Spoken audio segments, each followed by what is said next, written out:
In our last episode, we saw how a stimulus-driven design generates a rich, theory-agnostic dataset, a vast landscape of evidence waiting to be understood. Today, we explore the engine that transforms that raw data into a coherent theory. We're going behind the scenes of exploratory iterative model building. Here's our roadmap for today. We're going to cover 4 key things. First, why this exploratory method isn't just an option, it's a necessity. Second, a concrete look at how this process actually works in practice.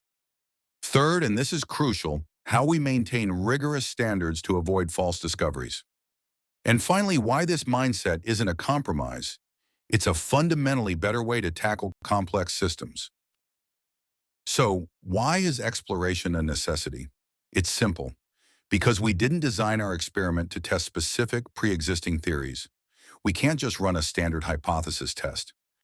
Instead, we're faced with this vast data set and one deceptively simple question. What is going on here? The only way to answer that is through what I call a data-guided theory-building strategy.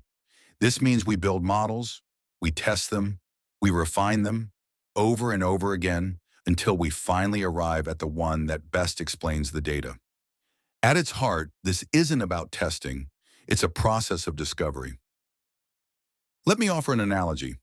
Traditional hypothesis testing is like being placed on a fixed, pre-built road. Your path is set, you can only move forward. But our approach? It's like walking into a wide-open plaza. There are no predetermined paths.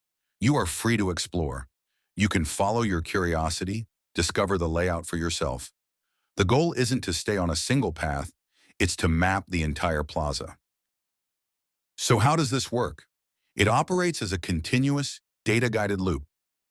We start by drawing ideas from 2 places: the existing literature or, more importantly, from intriguing patterns we observe in the data itself.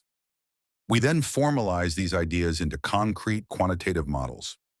Each new model is rigorously compared against our current best model. The superior version wins and becomes the new champion. This cycle isn't quick. In our case study, this loop repeated about 1,000 times over 8 months. It's crucial to understand. While this process is data-guided, it remains rigorously theory-oriented. Every iteration explicitly tests theoretical hypotheses through formal model comparisons. Let's make this concrete with a real example.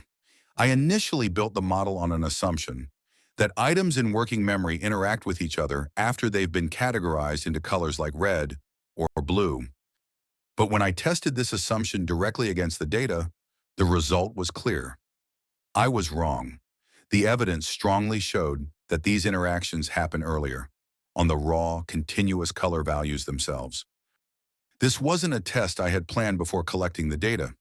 This was a question that emerged from the process itself, and it led to a critical revision of our understanding. Now, a huge concern here is that we could just keep adding parameters to get a slightly better fit. A traditional statistic, like a p-value, might even call that significant in a huge data set, but it doesn't mean it's actually important. To prevent this, I use a much stricter metric I developed called CAD. Because it's based on effect size, it isn't fooled by a large sample size. This guarantees that any parameter we add isn't just a statistical artifact, it represents a real, substantive effect in the data. This whole process might sound similar to a problematic practice known as harking, hypothesizing after the results are known. But they are polar opposites. Harking is about obscuring the process, presenting exploratory findings as if they were confirmatory all along. Our approach is about total transparency. We are explicit that this is an exploratory, discovery-driven process. The honesty is built in. Okay, but what about false positives? Testing 1,000 models would normally set off every alarm bell. But in our case, the combination of a massive data set and our extremely strict criteria kept the actual false positive risk astronomically low. So for us, in practice, this was simply not a concern.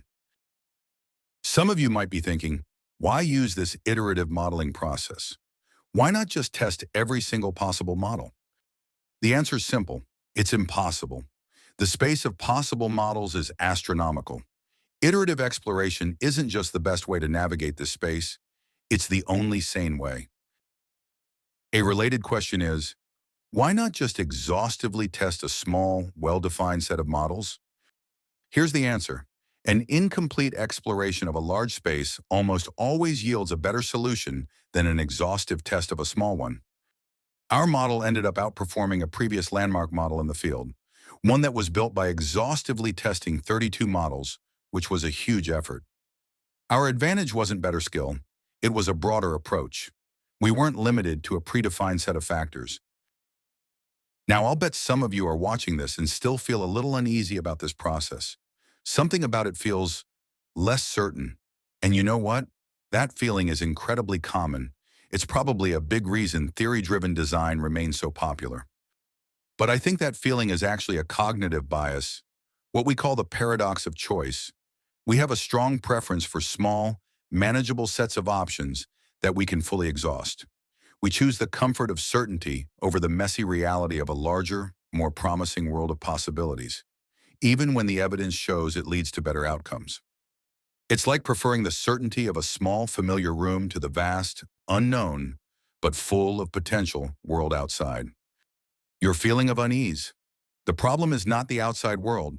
The problem is your fear of it. Because of this exploratory nature, we have to embrace a progressive mindset. CE models aren't presented as final, perfect truths. They represent the best understanding we have right now. If someone builds a better model tomorrow, that isn't a failure of the CE approach. It's its greatest success. This is how science should work: iterative, cumulative, and always open to improvement. So, to conclude, exploratory model building isn't a messy concession. It's a powerful engine. It's the rigorous, data-guided process we use to build theories from the bottom up. It allows us to ask thousands of questions, to navigate impossible complexity, and it puts psychological science on a path of genuine, cumulative progress. And with that, we've now covered all four core steps of the comprehensive exploration approach. Next time, we'll tackle one of the biggest divides in our field, the classic tension between explanation and prediction. We'll see how the CE approach builds a bridge across this divide. See you then.